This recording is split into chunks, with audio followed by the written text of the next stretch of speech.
Astungkara sidam sekaring bawana langgeng titah ulun ger Pandhu Madrim aja tidha-tidha tumuli nyemplunga kawah Candra Dimuka. Dasinawan cicimat pundhit Sinuwun boten nyono menawi nyabrang lelampahan ingkang gegirisi sinuwun. Wis Yayi Madrim aja ngresula lelakon mono adile mung dilakoni yen sira lan pun kakang nampa lelakon iki kanthi legawa muga-muga antuka pangapura. Wis ayo enggal manjing kawah Candra Dimuka Yayi.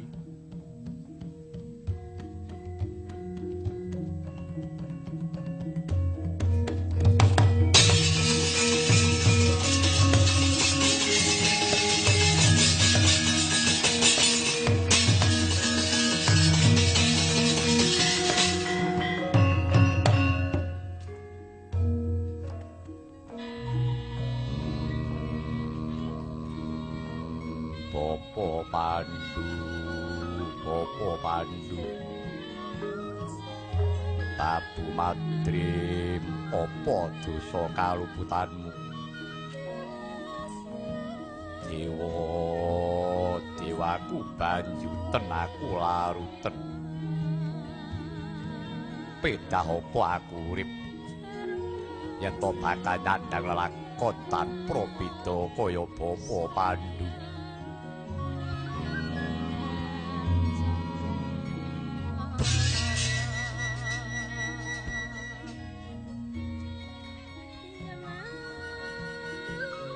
Eneng apa bocah iki?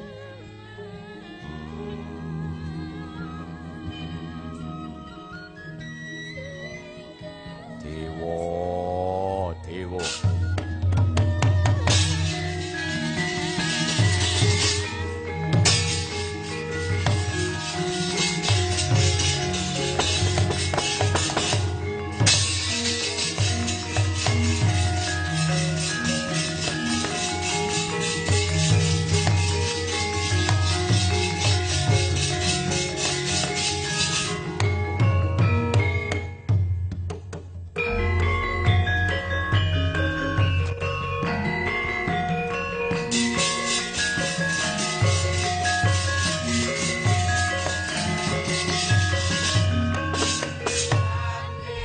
Padipokan Sukalima Persidrona ya Dahyang Kumbayana gawang-gawang eling laire Sang Bratasena wujud bungkus kinarya pratandha lamun satriya kuat sinung ngelmu kang piningit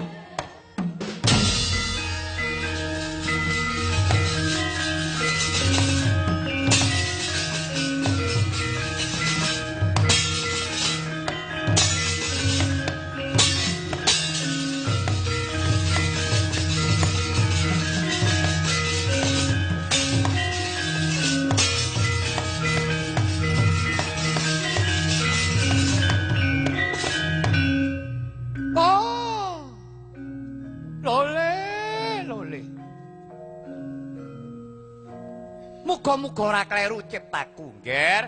Bratasena, kowe ana ngendi, Ngger?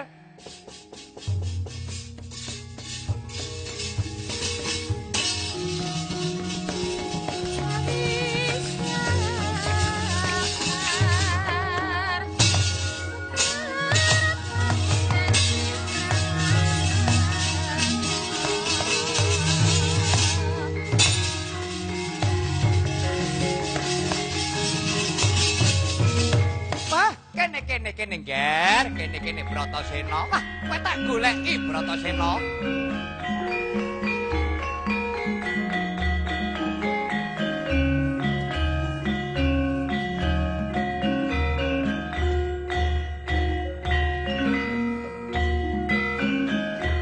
Lah, ra Apa ta pethek? Ora lijok ujare wong gaplok.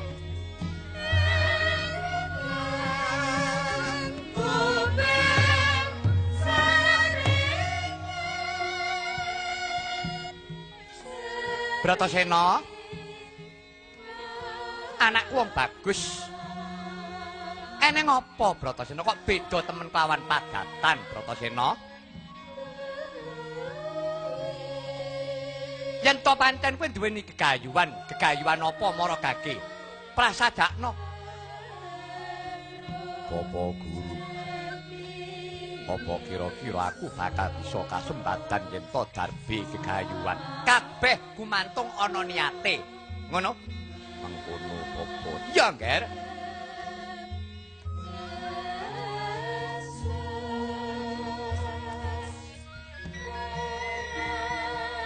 Welah. Ketoke kok mrene kan. Bayani.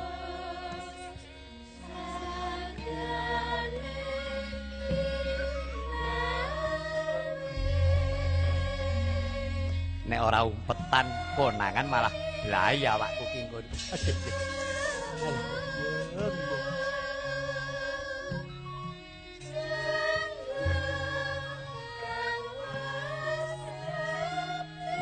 Kene Bratasena, lungguh sing kepenak, Nger. Ben jenak rasane Bratasena. Iya. Apa Guru? Ene wigati apa Bratasena? Mare nggah matura, Nger. Bocah bagus. Apa Guru manut goteke. Bapa Pandhuwe wong sekti. Katitik tau dadi jagoning dewa. Tur dasare ratu Gung Bithara. Ditresnani para kawula. Genio sedo wae kecemplung kalah Candra Dimuka. Yen mengkono urip kuwi ora adil. Apa gunane aku urip? Ora urung ya mung mapan ning kalah Candra Dimuka. Lho. Aja mupus kula. Aja kaya mengkono, Nger. Swarga apa neraka iku mung ana rasa tak kandhani. Jane kowe kuat, kedunungan ngelmu kasampurnan. Waton kowe bisa ngupaya sranane. Sranane apa, Bapak Guru? Moringga dawuhna. Ya. Mengkene. Upadinen kayu gong susuing angin. Kayu gong susuing angin kuwi tegese apa? Aku ora ngerti tegese. Jalaran kuwi mung wangsiting dewa. Mapane ana ngendi? Galuh, sawangen. Kae sawangen. Nah, kae pucuking gunung ingkang aran Gunung Candramuka. Kae panggonane Bratasena. Yen pancen mengkono Bapak Guru. Aku njaluk pamit. Saton njaluk pangestumu Bapak Guru.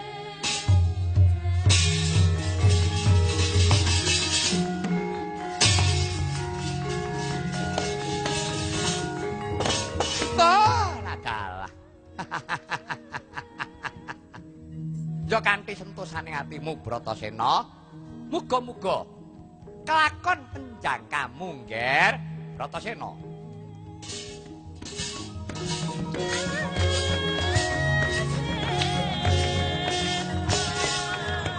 Mandek. Lho sampeyan Di? Nggih, Kakang. Enten apa dicuni?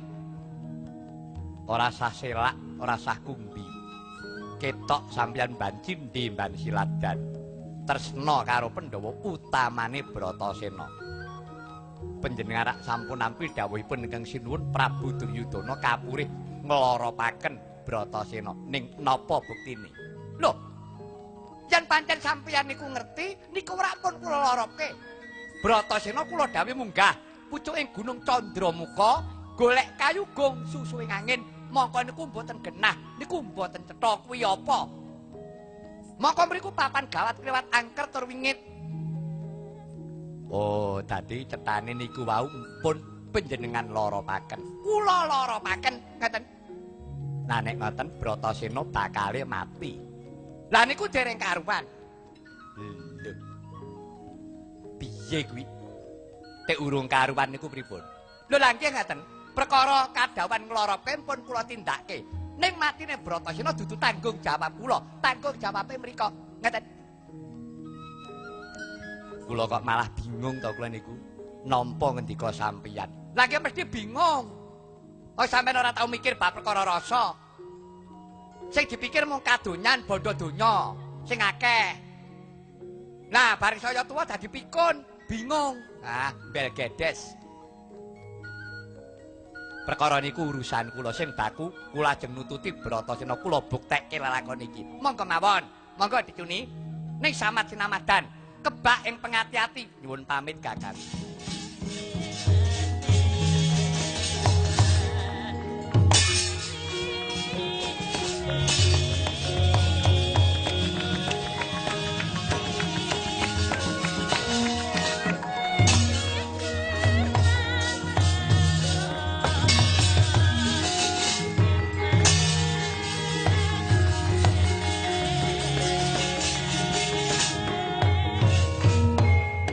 Hei ladalah. Man, pripun kabare man? Nyadong dawuh. Dursasana printahna kadang-kadangmu Kurawa budal dina iki. Teng pundi man? Nglacak lakune Bratasena. Wah, nggih, sedika kula dereke man.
Asungkara sidam karing bawana langgeng.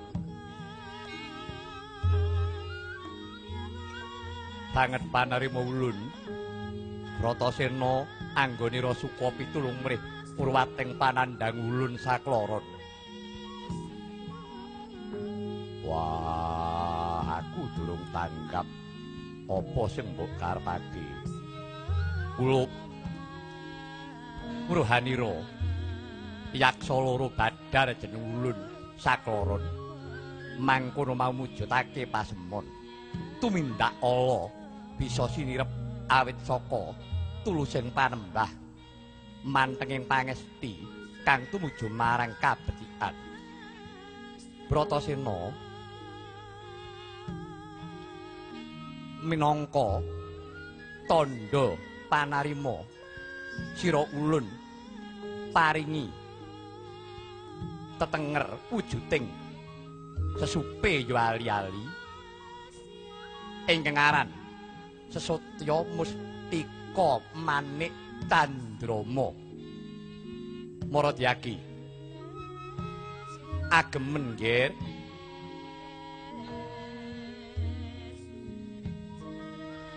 Bratasena ali-ali ku mujudake paningset pangiketing rasamu caket kawan Gusti kang akarya jagat. Dayane bisa ngambah telenging warik. Wah, pangeting panarimaku Indra kakekku. Yen pancen mangkono babar pisan aku njaluk wedhare kayugung susu angin kaya kang wis kadhawuhake guruku Resi Durna. Bratasena werdine kayugung susu angin. Kayu kuwi tegese karep, gung tegese gedhe. Susuh angin iku telenging napas, maknane karep sing gedhe mengkono mau bisane kasembadan kudu sinartan aringing napas. Weninging cipta meneping pancandriya sumelehing rasa. Nanging nadyan mangkono mau apa sira wis rumangsa marem?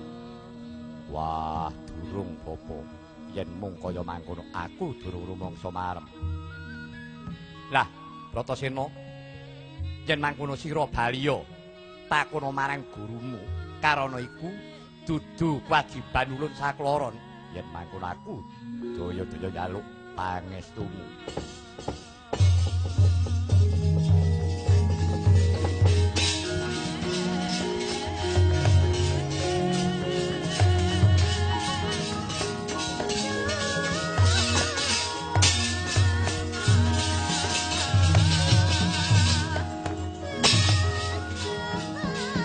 Bermorore mangun komyo ngambreng. Oh.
Semariku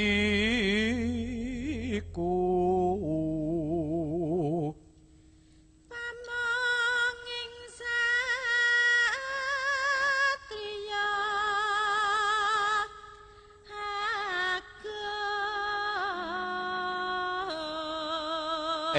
ageng kene Tole mlumpuk kene ngger.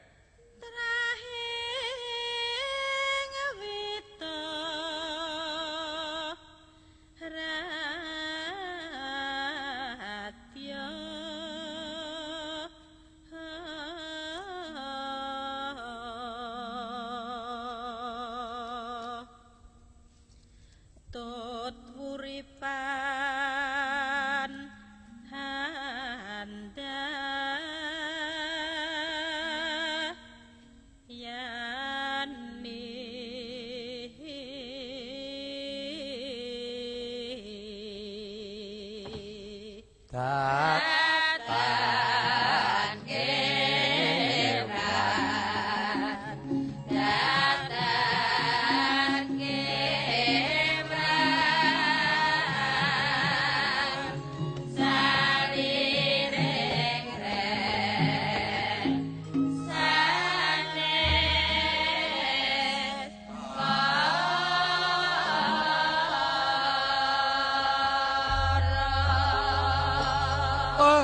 bergegekuk-gekuk sadulita mel-mel nala garing Petruk lawan Bagong. Enten apa, Pak? Enten apa, Rama? Enten apa, Pak? Tole kajaba tembang pocong sing nyandra karo bapak iki mau. Kowe tau krungu tembang pocong liyane apa ora? Nggih, Pak. Ngelmu iku kalakone kanthi laku. Lekase lawan kas tegese kas nyantosani. Setya budya pangegesing dur angkara. Niku tegese pripun, Pak? Ngene to, Le. Ngelmu kuwi kelakone kanthi laku tegese becike kudu dilakoni. Saangel-angele wong golek isih angel nindakake. Sebab duwe ngelmu nek ora ditindakake lumantar bebrayan agung ora neneng gunane sebab ngelmu kuwi kala mangsane ya malati. Ngaten nggih, Pak. Iya. Napa mlih ngelmu nek dijolke dhuwit nggih, Pak? Niku mboten kena nggih. Ora kena. Kudu tulus, nek tetulung ya tetulung. Nek golek rejeki golek dhuwit aja adol ngelmu tegese. Ngelmu sing piningit lho, Le. Oh, ngaten nggih, Pak. Iya. Kage tutukno le seneng-seneng iki. Lho, Le, nyeres pantes engko sowan ana ngersane Gustimu. Nyang Ngamarta sebab isih mikirake ndaramu Bratasena. Ayo, biar nembang apa? Nembang apa, Truk? Manut. Muga-muga ndara Bratasena kowe mau golek ngelmu entuka payung agung. Oh, ngono. Iya.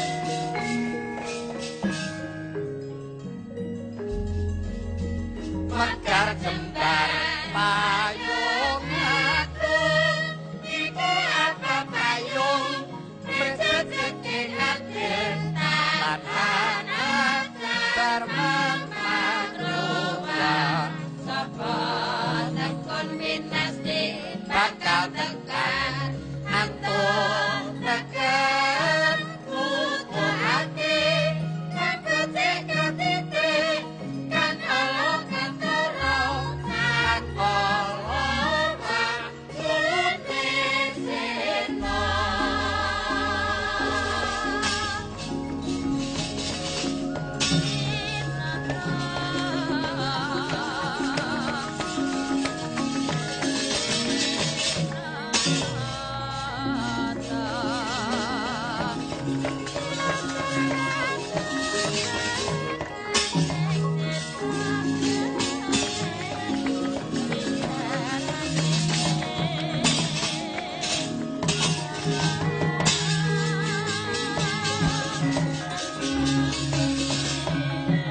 Oh,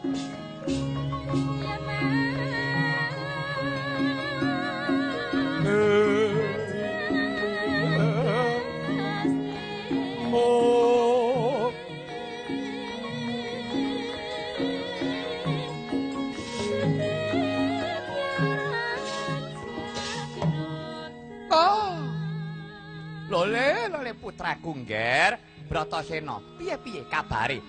Mara matura, Gus.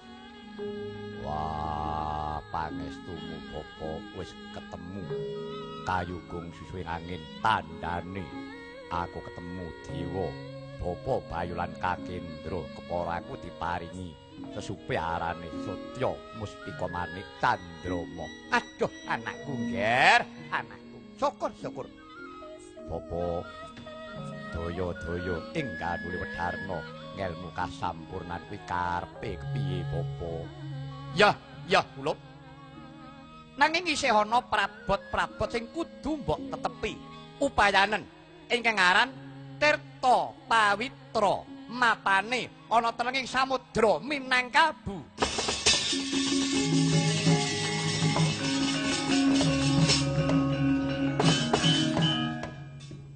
Wah, apa yen pancen mangkono daya-daya budal pangestumu lumuntura Bapa. Bratasena, anteping atimu jalari katekan sediamu Bratasena.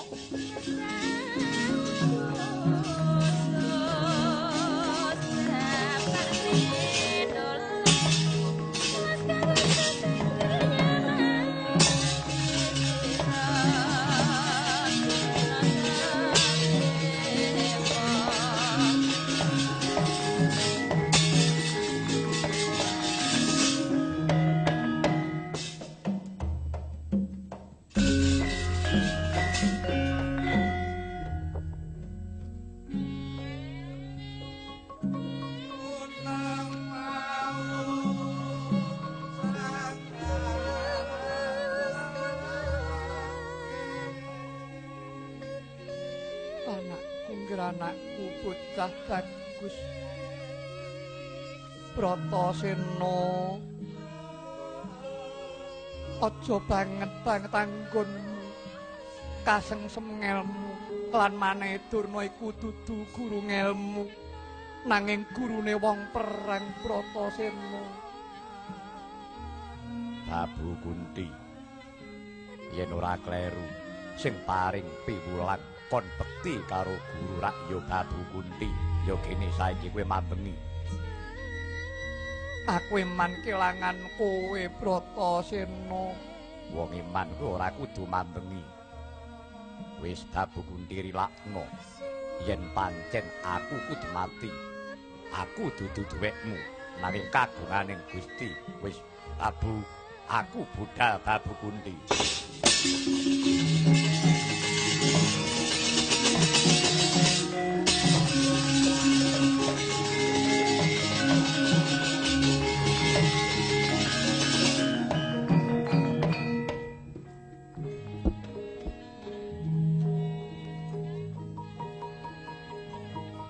Wis ngger Puntadewa Permati. Sarehna rasane atimu kula. Mbok menawa ya pancen kudu mengkono kodrate kadangmu si Bratasena ora liwat. Ayo ngger padha nenuwun ana ngersaning Gusti muga-muga pinaringan karaharjan kadangmu Bratasena. Mekaten Kanjeng Ibu. Iya. Inggih ngestaken dawuh. Ngestaken dawuh paduka Kanjeng Ibu. Ayo dina iki padha ndongakake marang kadangmu karben wilujeng tanpa pambengan. Inggih kula dherekaken Kanjeng Ibu. Singgah kala singgah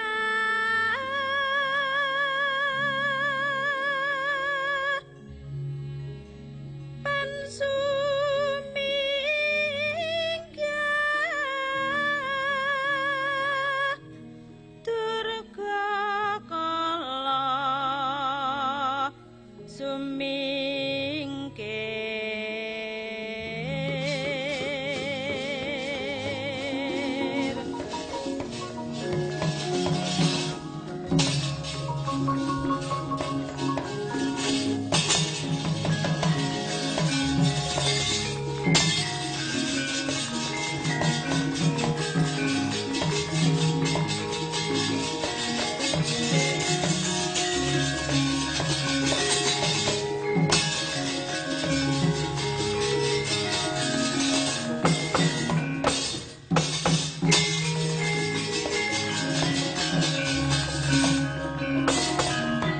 Lah mancing loro ban Bratasena iki.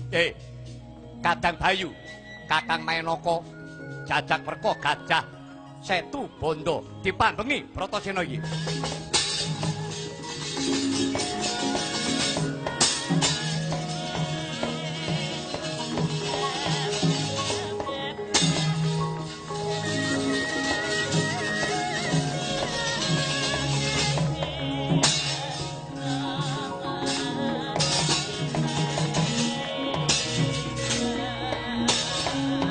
Bratasena bali.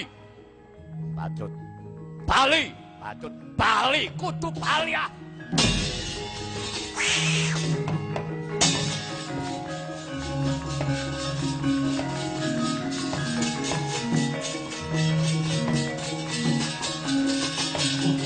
Pak.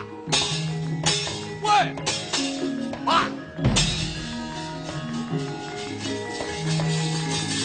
Ayo, ayo.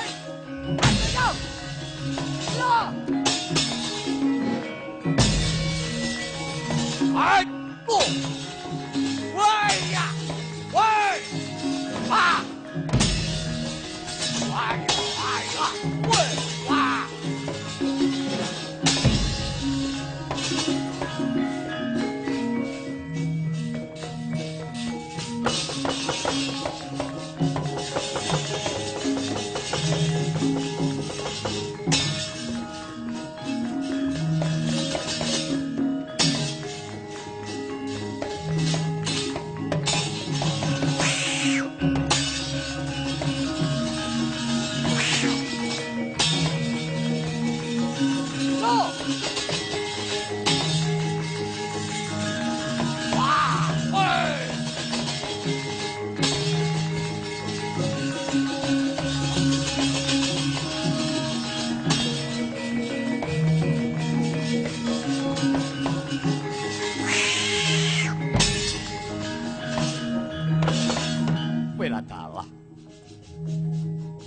Pancen sentosa rasa muda adikku di sejatinipun kakang ora mambengi nanging kepengin nodi sepira bobotan teprasetyamu yo ora liwat kadang Bayu bakal melu ndedonga mrih kasembataning setiamu Yayi.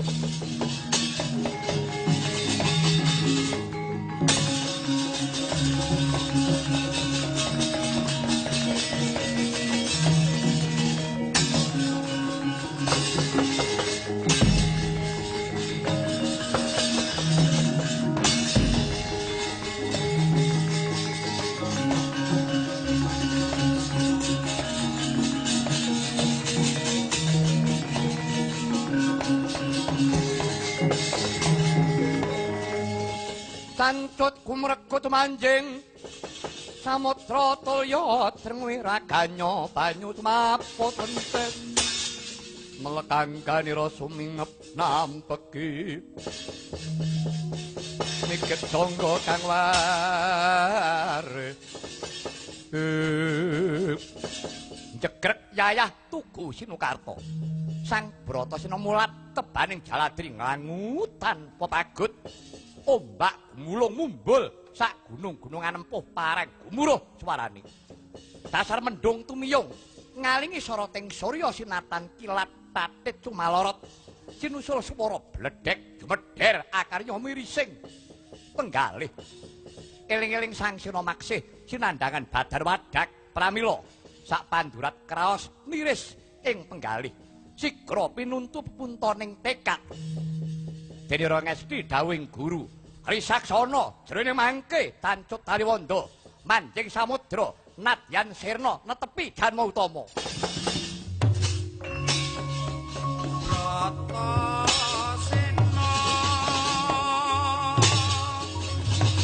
wis golonging kapti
carita labet wis kadunungan supe Mustika Manik Candrama Sang Sena sakala dadya anteng toyaning samudra. Sayekti minangka cihna Sang Sena wis bangkit ngukut hardane hawa nafsu wauta. Tan kanyana lamun ana tapsaka sak bangketing ngeta gedene nyaut ngruket anggane Sang Sena.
Taman Kuku Pancanaka Nagara Jasirna saka Pandulu minangka tandha yekti Sang Bima wis bangkit ngukut hardaning jiwa ngancik alam malakut bebasan mati sakjroning urip. Sang Sena lumarap prapta ngarsaning Sang Ruci Bathara kena dayaning Sang Mardi Kengrat ayom ayem nikmat mupangat satata nitya mangkono awit purbane kawasa.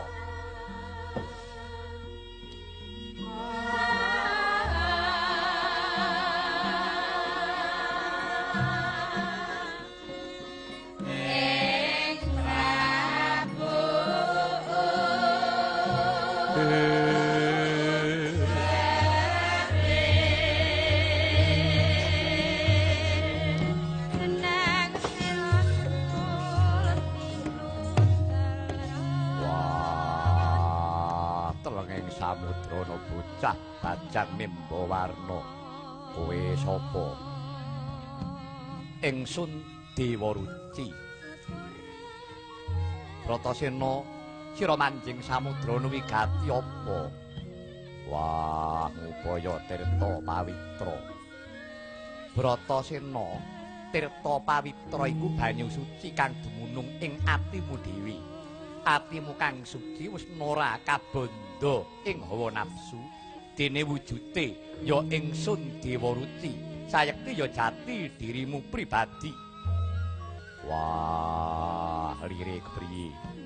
Bratasena rikala sira manjing samudra katempuing ombak sinaraping naga parandene sira lulus arah harja iku minangka pratandha kalamun sira wis bangkit meper hardaning kanepson. Sira rumangsa apa ora Bratasena?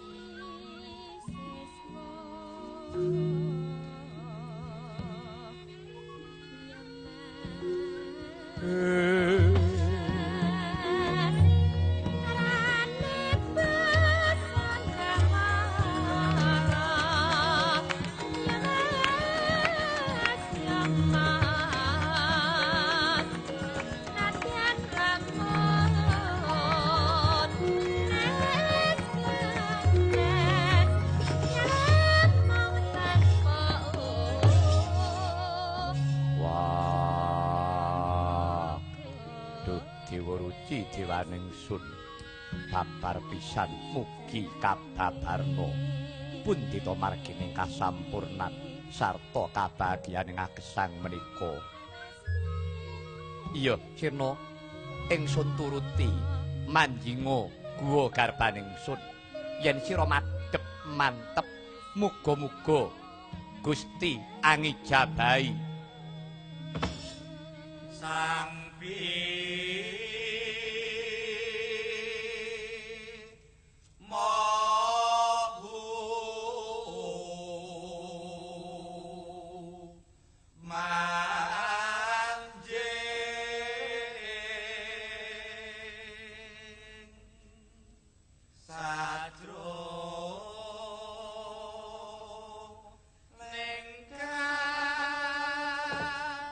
wis manjing guwa garbaning Sang Dewa Ruci. Guwa garba tekse papaning bayi kang naksi suci. Sayekti Sang Bratasena wis dadi manungsa suci lahir batin, suci ning diri, mahanani daya ambuka warana. Kasembadan cedhak tanpa singgulan, adoh tanpa wangenan. Caket ing ngarsaning Gusti kang Maha Suci. Sakala ayem tentrem yayah antuk jati ning pemarem. Wah, rumaos marmanah kula mapan ing panggenan jembar tanpa wangenan tentrem ayem. Duh bukulun persasat datan wonten duka cipta. Bratasena sira wis bisa ambuka warananing ati manjing jroning kalbu minangka lelantaran marak ing ngarsaning Gusti kang Maha Suci.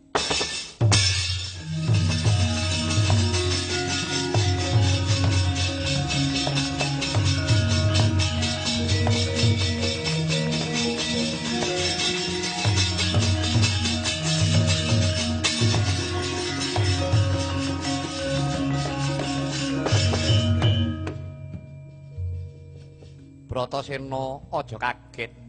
Cahya mancorong maneka warna iku minangka pratandha lamun sira wis kasembadan bingkas hardaning hawa nafsu.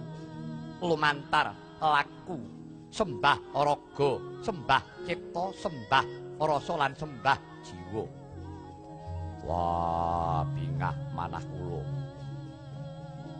Menawi titila mekaten dipun parna kula mapan wonten ing mriki selaminipun. Aja nggir, iku durung wancine. Sababipun menapa? Sumurupa sepisan isih ana sesanggeman kang kudu sira rampungake. Kapindhone ibarat wong memangan, gapur sira icip-icip, besok yen ta wis titi wancine sira bakal antuk katentreman ingkang linuwih sarta langgeng wis enggal metuwa Bratasena.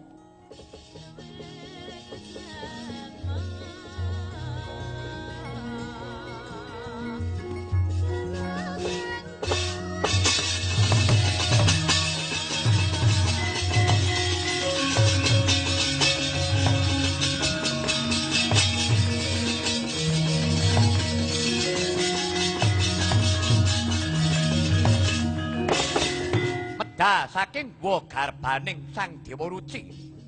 Sang Bimasena sirna sipating Dewa Ruci wis manjing Bratasena ya Werkudara ya Bima Suci. Wantring semedi Sang Bima Suci wis antuk nugrahaning Gusti gayuh makrifat ngerti jati diri manggih kasampurnaning agesang marem jroning kabu temah mudhar denya semedi.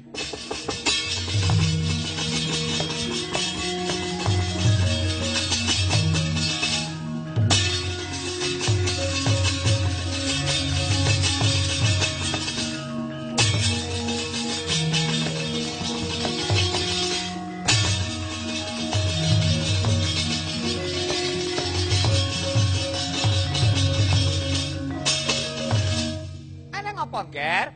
Permadi? Apa menika sampun wanci bedhug tengangi. Dawuh paduka menawi wanci bedhug tengangi Kang Mas Bratasena mboten timbul paduka sumedya sumusul. Oh iya, ya. Ukarane tembungmu Kang mangkon mau tekse kowe mbubuhake Kang Masmu Bratasena marang pun bapa. Ya, tak susule Kang Masmu.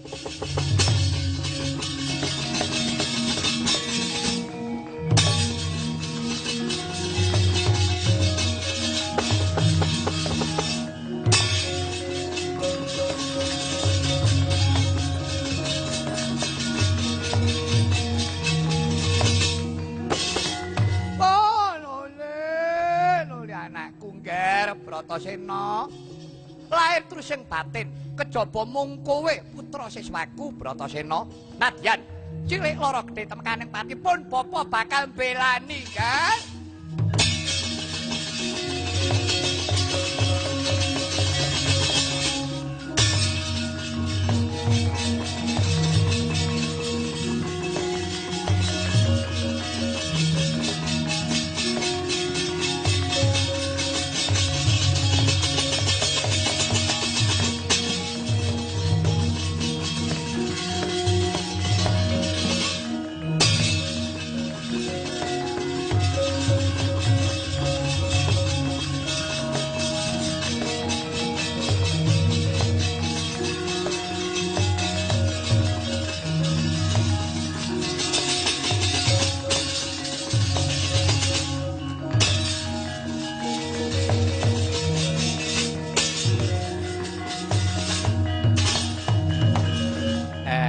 Kelangan kebu tombok kandang imbuh gudel imbuh tempe waduh Kurawa rebutan Begawan Durna.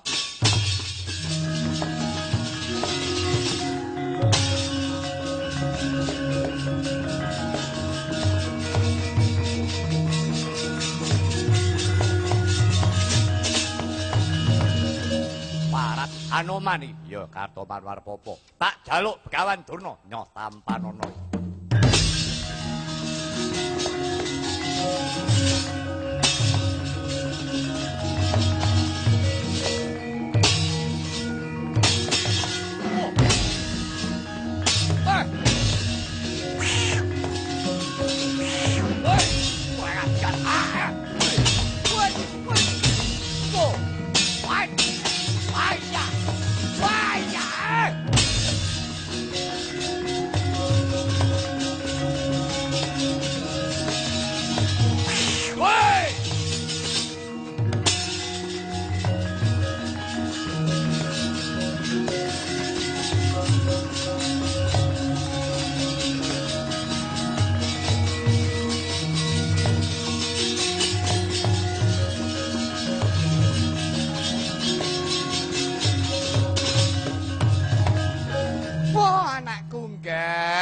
Bratasena upamane kowe ora bali nadyan to mati pun bapa bakal mbelani. Wah bapa guru banget panarimaku bisa kasembadan setiaku ya mung kowe guru nadiku bapa Durna.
jagat agung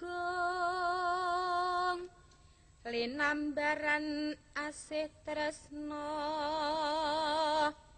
tresno sagunge ngedu mati.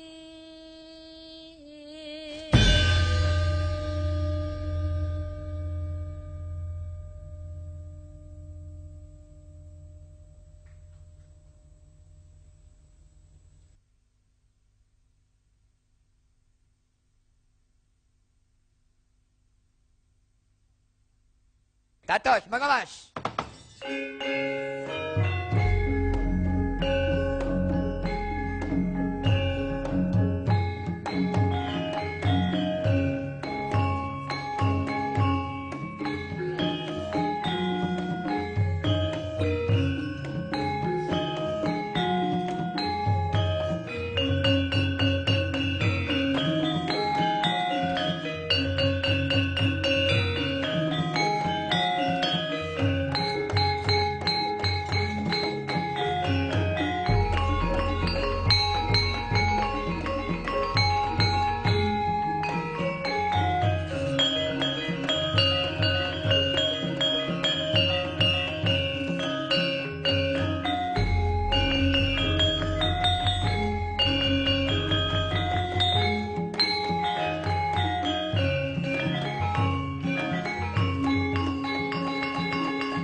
Monggo lindri siji mawon cukup monggo.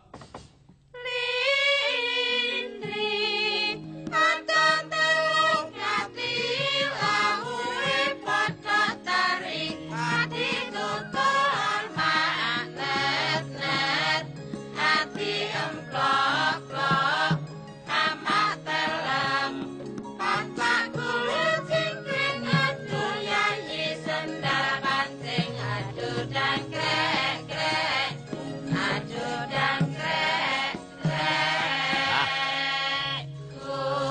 pun tambahi inggih menika lagu Cemparawa. Monggo sak telasipun.